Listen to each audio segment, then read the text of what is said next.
The sound tore through the summer air like a gunshot. A dry, unmistakable crack, followed a beat later by a boy's scream that clawed its way down Main Street. The music from the fairground stalls faltered, as if the speakers themselves felt shame. A few seconds earlier, the evening had been nothing but laughter and fried food, the smell of barbecue smoke drifting above rows of neon lights and Ferris wheel bulbs. Families had strolled with corn dogs and sodas in hand. Now, everyone turned toward the police cruiser parked at the curb, where something ugly was happening. The boy couldn't have been older than 15. Tall enough to look like he was pushing boundaries, young enough that his voice still carried that uncertain pitch. He was arguing with a police officer, a thick-set man with a shaved head, mirrored sunglasses even at dusk, and the kind of stance that said he was used to being the loudest presence in any room. The boy's hands moved as he explained himself, but the cop didn't hear explanations.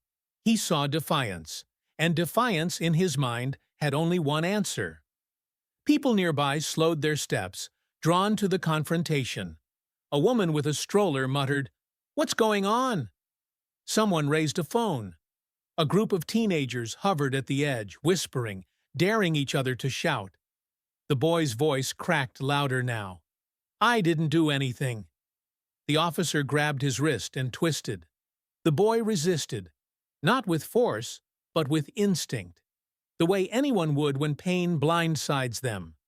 The cop's mouth curled. He yanked the arm high, pressed it against the boy's back, and shoved him toward the hood of the cruiser. The crowd gasped. The boy yelped, his sneakers scraping the asphalt as he tried to keep his balance. Then came the moment that froze the town. The officer leaned hard, snapped the boy's elbow past its range, and everyone within 50 feet heard the pop. The boy's scream cut straight through the carnival noise, shredding the thin comfort of summer. Parents clutched their kids tighter. A man shouted, "Hey!" "That's enough!" Another voice begged, "Stop! He's just a kid!" Phones shot higher, red recording dots glowing. The boy crumpled, clutching his arm to his chest. His face went gray under the streetlights. His knees shook as he tried to stay upright. People surged forward but hesitated, cowed by the badge and gun. The officer barked, "Resisting arrest," as if saying it made it true. The words sounded rehearsed, hollow against the sight in front of them. No one bought it. Not the parents whose children were crying, not the teenagers whose hands trembled as they filmed, not the vendor who stepped out from his booth with grease still on his apron. Everyone knew what they had seen, power used as punishment, not protection. The boy's lips pressed together, teeth gritted against the pain. Sweat beaded on his forehead. He looked up at the officer, eyes glassy but furious, and forced out words through clenched teeth. "My grandfather won't let this go." It sounded like bravado, like a child's bluff. People in the crowd glanced at one another. A few laughed nervously. Who cared who his grandfather was? The moment seemed too large for names to matter. Still, something in the way he said it, calm, even through the agony, planted a seed. The officer shoved him into the back seat of the cruiser, slammed the door, and turned to the gathering crowd. His sunglasses reflected the neon glow, hiding whatever sat in his eyes. "Move along," he barked. "Nothing to see here." But the crowd didn't move. Phones kept recording. Mothers whispered to each other. A man muttered, "There's everything to see here."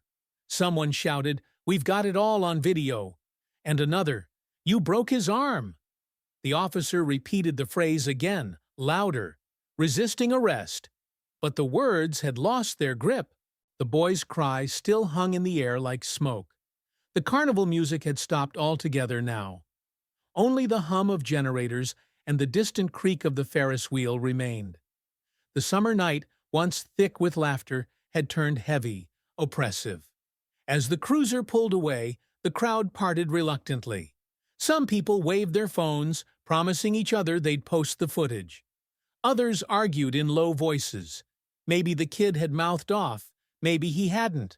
But no one could shake the sound of that crack or the sight of a boy bent double in pain. On the asphalt, where his sneakers had scraped, faint skid marks traced the last moments before everything broke. And for those who heard his final words, the question lingered heavier than the heat. Who exactly was his grandfather? Just wondering. Where are you watching from? Write it down, Bello. By dawn, the clip was everywhere. A shaky video of flashing lights, a boy's scream, and a policeman's voice barking, resisting arrest. No music, no filters, just raw noise that drew battle lines. One camp said the officer had done his job. The other saw a kid brutalized for no reason. Hashtags fought each other all night. By morning, neighbors who usually swapped recipes argued in the aisles of the grocery store. At the hospital, the air was different, sterile, humming with machines. Room 217 smelled of antiseptic and plastic. The boy lay pale, his arms swallowed by plaster. His mother sat stiff, eyes ringed from crying. Nurses moved quietly, adjusting the sling, talking in soft tones. They said he'd heal if he followed instructions, but the boy stared at the ceiling like he'd been dropped from the world. The door opened. Slow steps, not rushed. A man in a denim shirt, sleeves rolled, carrying no entourage. He walked in like a grandfather, not a celebrity. Even the nurse's voice dropped without her meaning to. The boy turned his head and tried not to cry. His mother whispered, "Thanks for coming," but it came out as relief. He pulled up a chair and sat close. "Tell me," he said. The boy told him, halting at first, then spilling out. The bright lights of the fair, the sudden grip, the unbearable twist, the crack. His voice wavered, angry more than afraid. He did it because he wanted everyone to see. The man listened without a word. His face didn't flinch. When the story ended, he said quietly, "Pain fades. Humiliation doesn't. We'll deal with both." The TV above the bed replayed the video in a loop. Community divided after arrest scrolled across the bottom. Downstairs, the news had already spread. He was here. People gathered outside with signs. "Protect our kids," "Back the blue," "Justice now." Teenagers live-streamed, their voices cracking. Two young officers stood stiff at the doors, suddenly aware they were standing inside a story bigger than themselves. Across town, the officer at the center of it all sat in his squad room, sunglasses back on. He watched the same footage on mute. "This isn't Hollywood," he said to the room. "I'm the law here, not some old actor." No one laughed. A younger cop typed faster, eyes fixed on the screen. In the hospital corridor, a doctor told the grandfather the arm would mend clean. "The body forgets faster than the mind," he added, then regretted saying it out loud.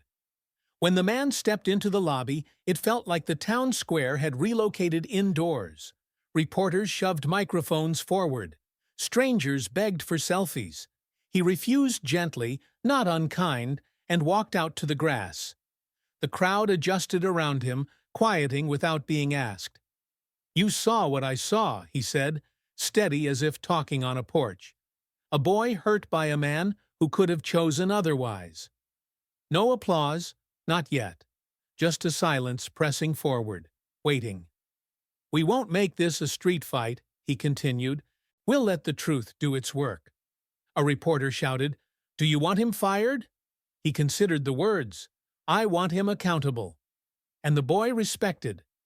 The mayor called an emergency meeting before noon. By mid-afternoon, the city's website announced a public forum at the auditorium. Extra chairs were ordered. Flyers printed.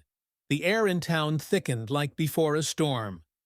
The officer practiced his speech into his phone. Followed procedure. Subject non-compliant. He liked how official it sounded. "I don't scare," he added, listening to the playback twice. In the hospital room, the boy woke to the muffled noise of chanting. His mother squeezed his good hand. "He's here," she said. The boy asked, "Did you tell him?" She nodded. He already knew. By dusk, the auditorium would open its doors. The officer would step out in his uniform. The grandfather would stand without a podium, and between them, a hall packed with witnesses holding up their phones. The town wanted answers, and both men knew the questions would land heavier than fists. The municipal auditorium was overflowing. Folding chairs crowded the floor, teenagers leaned against the walls, and the air smelled of dust and sweat under weak air conditioning. Every second person held up a phone. The banner near the stage read, "Public Forum." Community concerns, but nobody in the audience used those words. They called it what it was, a confrontation. The officer came out first, uniform pressed, hat set on the table with theatrical precision. Some clapped, others booed. He scanned the crowd as though checking a perimeter, his jaw locked tight. When the mayor handed him the microphone, he wasted no time. "I followed procedure," he said flatly. Subject was non-compliant. Threat assessment escalated. Use of force authorized. The words fell like bricks. A row of older men nodded, satisfied. The boy's mother flinched at every phrase. He pressed on. "I won't be tried by cell phone videos edited by kids with agendas.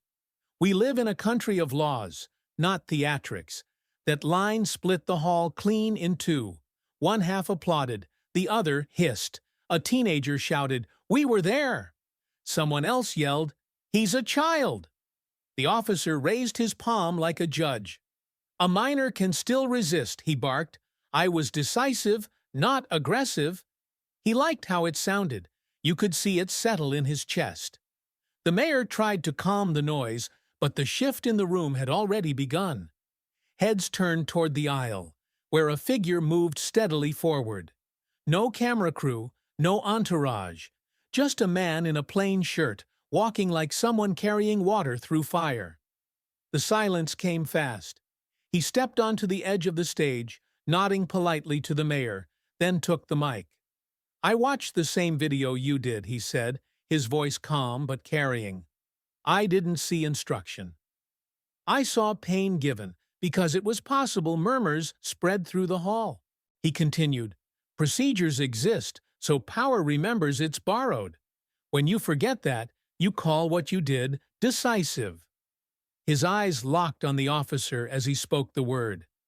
The officer laughed once, sharp and dismissive. "In your movies, the world stops when you make a speech. Here, it doesn't." The man let the pause grow heavy before answering. "This isn't a speech. It's a reminder." He set the mic down deliberately. "Pain fades. Humiliation doesn't. If you add to the second, when you could have spared it, you don't deserve the first." The hall went so still you could hear the buzz of the lights. The officer's jaw tightened. "You weren't there," he snapped. "You don't know what he said to me." "I know what your hands did," came the reply. The words struck harder than a shout. The room broke open, half the crowd chanting "Back the Blue," the other half shouting "Truth." Security shifted uneasily at the edges. The mayor's gavel clattered like a toy in the storm. The officer leaned closer, smiling into the chaos. "This is my town," he said. "Not a dojo, not a movie set. I decide what's real here." The older man stepped forward just enough to close the gap. His voice stayed quiet. "No, this is reality, and you won't escape it." The crowd erupted, applause crashing against jeers. Phones shot higher into the air. Reporters pushed forward, sensing the headline in every second. The officer's mouth curled again, but his voice cracked when he tried to sound steady. "Careful! Words have consequences. So do hands," the man answered. The silence that followed was heavier than the noise. The officer's fingers twitched near his belt, too close to the holster. A ripple of unease moved through the audience, low and collective, the kind of sound people make when they sense a line about to be crossed. He froze, then lowered his hand, but the cameras had already caught it. The man didn't flinch. His eyes stayed fixed, unblinking. "Choose better," he said. The mayor seized the moment like a lifeline. "We'll take a short recess," she announced, banging her gavel 3 times. Chairs scraped, voices exploded, and people spilled toward the lobby to call friends. In the front row, the boy's mother stood slowly, lips pressed into a thin line. On stage, the officer stepped back but didn't look away. The older man laid the mic gently on the table, turned, and walked toward the stairs. Nobody noticed the young deputy slipping quietly out a side door, phone already pressed to his ear. While the auditorium roared, something else had already begun moving into the dark outside. Headlines didn't report, they shouted. National sites lifted the clip from local stations and smashed it into banners. Chuck Norris versus Cop, grandfather of teen speaks out. Small town, big fault line. Cable shows played the auditorium exchange on a loop, cutting to reaction panels where people talked over one another until the screen looked like a crowded bar fight. In actual bars, the sound was off, and the captions did the shouting. A truck stop TV ran the video all afternoon. Silence, then the line, "Pain fades. Humiliation doesn't." Forks clinked against plates, and no one pretended not to watch. The officer booked himself on local radio and sat straight-backed in the studio, headphones swallowing his ears. "Stars age," he said, voice even, self-satisfied. "The law doesn't. I won't let an actor tell me how to do my job." The host gave him softballs, and he batted them into the same fence. Procedure, non-compliance, order. He ended with, "This is my town," like he could notarize the air. Town lines hardened. Yard signs sprouted where hydrangeas were supposed to be. "Support our police" printed in blue on white. "Protect our kids" in marker and cardboard, messy and alive. The coffee shop turned into 2 coffee shops depending on the table.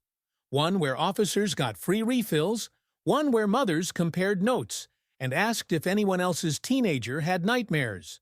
A mechanic hung a flag and got a 1-star review. A daycare posted, "We welcome everyone," and got 2 threats. In church foyers, people spoke more carefully than they had in years. Outside, the cicadas kept up their droning as if endurance were a species of wisdom. He avoided cameras. At the boys' house, the blinds were half drawn against the heat, and the living room smelled like detergent and something fried earlier, the faithful scent of ordinary life trying to hold. With the cast still fresh and heavy, the boy stood in socks on a rug while his grandfather moved the coffee table aside and rolled out an old mat that unfurled like a memory. No high kicks, no flourishes. "When your body's loud," he said, "you train your mind. When your body's quiet, your mind will remember." He had the boy step and breathe, step and breathe. "Strength isn't on the days it's easy," he added. "You train character when you're weak." The boy's mouth tightened as he tried a half-turn without jarring the arm. He swallowed the instinct to apologize for the wobble. "Again," the man said, not harsh, not lenient. Between the counts, you could hear the ice maker knock inside the fridge. Outside, a truck downshifted and groaned across town. Somewhere a neighbor's sprinkler ticked in its arc. The simple world kept working, and inside it, 2 people did too. He showed him how to anchor the feet without locking the knees, how to breathe down, not up, where to look when someone bigger wanted to make you small. The boy paused, eyes wet but stubborn. "He didn't look big," he said. "He looked sure." The man nodded once. That was the truest thing said all day. "Certainty is a costume," he answered. "It comes off." Across town, the officer doubled down. He stood at a bank of microphones in front of the station, uniform sharp, sunglasses back on despite the cloud cover. "We will not be intimidated," he said, chewing each syllable. "We enforce laws here, not myth." A few clapped. Others filmed with the quiet fury of people choosing evidence as a religion. He took questions he could answer with the same 3 nouns and ignored the ones that wanted verbs. By late afternoon, a squall line of rumor moved ahead of any fact. Someone said a busload of activists was coming from the city. Someone else said bikers were on their way to stand with the badge. A woman posted grainy footage of a patrol car rolling slow past her driveway and captioned it, "They're watching us now." A teacher wrote a Facebook paragraph and deleted it, then wrote it again and hit post with a shake she hadn't felt since her divorce. Gas stations became forums. The grocery store aisle with the cereal became a debate stage. People forgot to make eye contact and remembered later in the car, ashamed. Near dusk, the town got its next bruise. Outside a convenience store, a slim kid in a faded baseball tee, 18 at most, leaned against a soda machine, waiting for a friend inside. A patrol car pulled in at an angle that announced itself. The officer stepped out, hand already on the kid's shoulder, as if he were moving furniture. "Where you headed?" he asked, tone set to superior. The kid tried to smile like this could go normal. "Home," he said. "I live off Miller." The officer asked for ID, then took the wallet and kept it, while he asked questions that were less about answers than about arranging a scene. Someone in the parking lot raised a phone, then another. You could hear the tinny click of record begin to spread. The kid shifted his weight, and the officer called it a step back. He told him to turn around, and when the kid asked why, the officer said, "Because I told you." The boy's friend came out with a bag of chips and stopped mid-step, eyes wide. "He didn't do anything," he said. Too loud, too late. The officer's grip tightened. The kid's shoulder lifted under the hand. The friend raised his phone higher, the lens suddenly shaking. A woman in a nurse's scrub stood by her car with her mouth open. A man at the pump called out, "Hey, come on," in the tone of someone trying to de-escalate a stray dog. The officer angled the kid toward the hood of the car. You could hear the thin panic of metal under a body. The kid said, "Please," and the officer said, "Quit resisting," the phrase polished from use. The friend took a step closer, and the officer snapped, "Back up," without looking, the words sharper than the air. More phones went up. A teenager climbed onto the curb to film from above, swaying. Across town, the grandfather and the boy stood still at the same moment without knowing why. "What?" the boy asked. "Nothing," the man said, but he had the look of someone listening to a frequency only he could hear. Back at the store, the officer pulled the kid's wrist to spin him, and the kid, in pain and surprise, flinched away. Half an inch, all the excuse required. The officer jammed him forward, and the boy's forehead kissed metal with a dull sound that made the nurse wince like she'd been hit. "Stop," she said, voice breaking. "Stop!"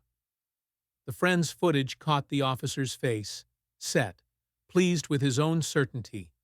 The kid's voice went small and high. "Please, sir." "I didn't do anything." That "sir" traveled fast. It hit the hairline nerves of the town that still believed courtesy should count for something. In minutes, the video hit group chats and feeds, the parking lot coordinates typed into messages with the urgency of fire. Car doors slammed up and down the block. A small crowd gathered not as a plan, but as an instinct. The first shouted, "Let him go!" not as protest, but as the most obvious sentence left. Another yelled, "Badge number!" and the officer reached for his radio as if it could turn the noise into order. In the living room, the boy's phone buzzed on the coffee table. He glanced at it and his breath hitched. "There's another," he said. His grandfather took the phone, watched the 35 seconds it took to feel the town tip, and set it down like something hot. Outside the store, the sky had that bruised color Texas evenings wear right before they decide whether to storm. A patrol backup rolled in slow, lights off, like companionship. The kid's cheek was smeared with street dust. The friend stood with both hands visible, a pose he didn't know he'd learned from the internet. The nurse put her phone away and took a step forward with her palms up, like offering bread to a scared animal. "Please," she said again, and the words sounded older than anyone there. The officer didn't look at her. He said into his radio, "Crowd forming," and said into the boy's ear, "You brought this on yourself." And the microphones on the phones were good enough to catch both sentences. Somewhere just out of frame, someone said, "He's here," and the camera turned, too quick to track, to the road. That was when people began to move in the same direction without coordination, when a hush plucked at the edges of noise like a hand on a guitar string, when two teenagers abandoned the need for a better angle and simply stared at the corner as if the answer might turn it. In the house, the man lifted the mat and set it aside. "We're done for now," he said. He took his keys and his quiet and walked to the door. The boy started to follow, and he shook his head. "Later," he said gently. "We'll need you later." On Miller, screen doors banged open. At the store, the nurse squared her shoulders. The officer flexed his hand around the boy's wrist as if squeezing would yield respect. A siren in the distance yawned awake and chose a route. The powder smell wasn't smoke yet. It was potential, the dry sting before friction. Voices grew a size, and the space between strangers got thinner. Someone said, "Don't," with no verb attached, and everyone understood what it meant. And then the crowd turned its face toward the road and waited for the figure they'd decided could make this tilt stop, or make it break. By dusk, the square was full. Signs bobbed on broomsticks, slogans scrawled in marker. "Justice for kids, back the blue." The courthouse loomed at one end, its steps already crowded with people and cameras.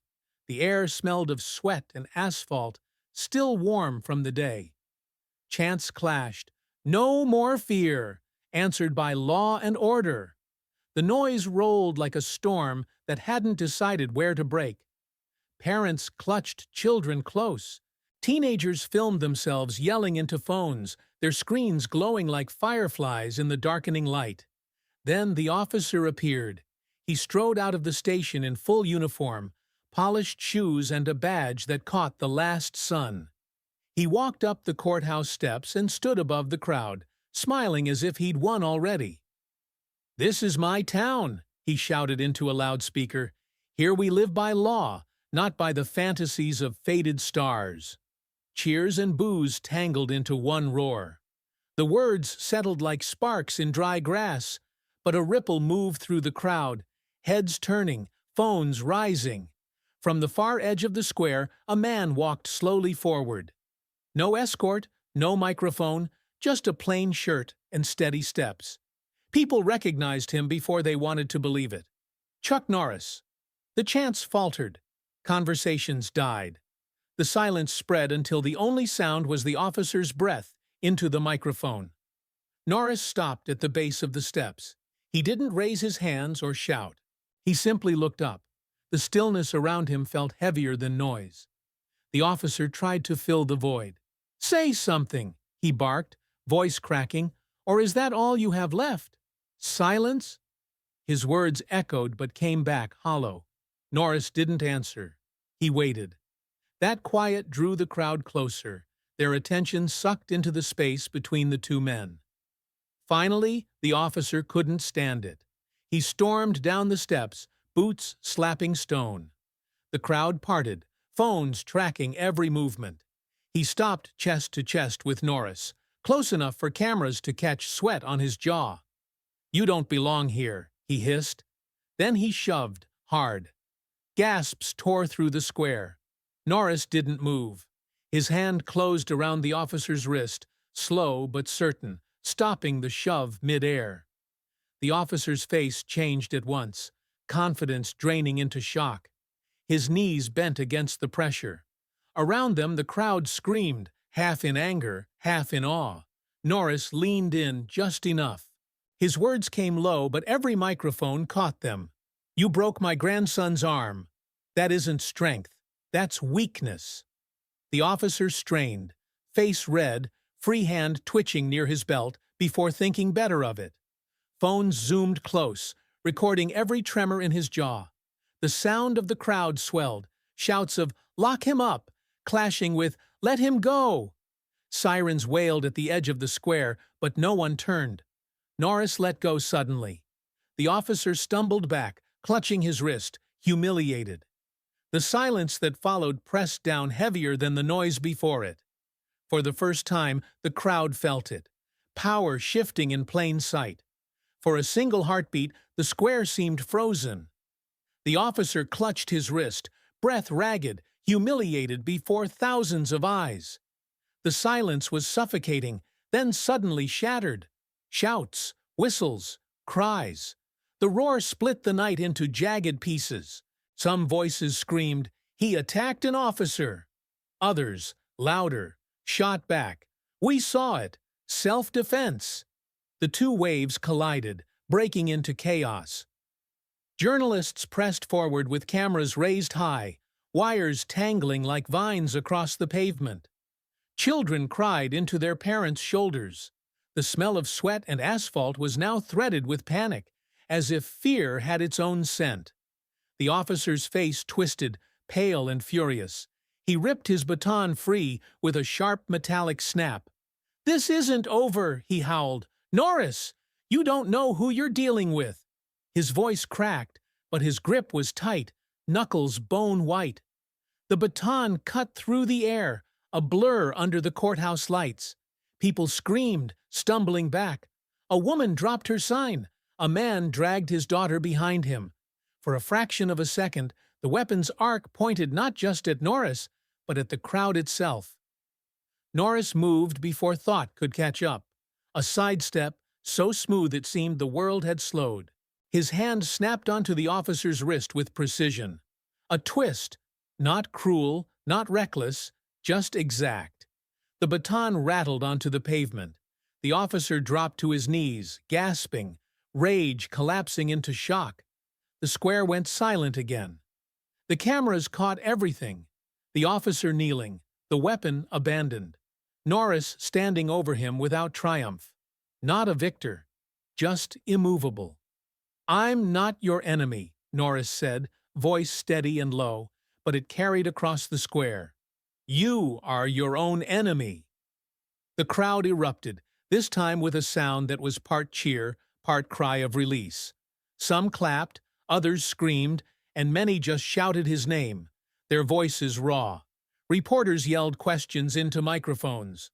Was that excessive? Was that restraint? Boom mics shoved forward like weapons of their own. The officer staggered up, eyes wild, cheeks blotched with humiliation. He jabbed a finger at Norris. "Arrest him! Do you hear me?" His voice broke under the strain. "Arrest him now!" From the edges of the square came movement, uniforms in lines, radios crackling, red and blue lights spinning against courthouse stone. The crowd's reaction was instant, a surge like water hitting a dam. Some shouted, "No!" Others screamed, "Justice!" The noise climbed into a frenzy. One sergeant, face drawn tight as a wire, raised his arm and barked the words everyone caught on camera. "Take him!" The effect was electric. The square convulsed. People crying, shoving, chanting. Phones shot higher, their screens a constellation above the chaos. A woman fainted near the steps. A barricade clattered to the ground, echoing like a gunshot. Through it all, Norris didn't flinch. He stood still, shoulders squared, breathing calm, eyes fixed not on the officers moving in, but on the boy at the edge of the crowd. His grandson, cast heavy on his arm, stood small among adults, but unbroken. Their eyes met. The boy's lips moved. No sound reached through the storm, but the message was clear. Don't let them break you. The circle of officers closed tighter, boots striking in rhythm, radios buzzing. The crowd pushed back, pressed forward, a living tide. Someone hurled a plastic bottle. Someone else raised their arms high, palms open, begging for peace. The sirens wailed louder, pulsing with the heart of the town itself. The cameras caught it all, the baton still lying on the ground, The officer shaking with fury, the crowd screaming itself raw, and Chuck Norris standing steady in the center. Then the command tore through the air like a verdict, "Arrest him!" And the world dissolved into chaos.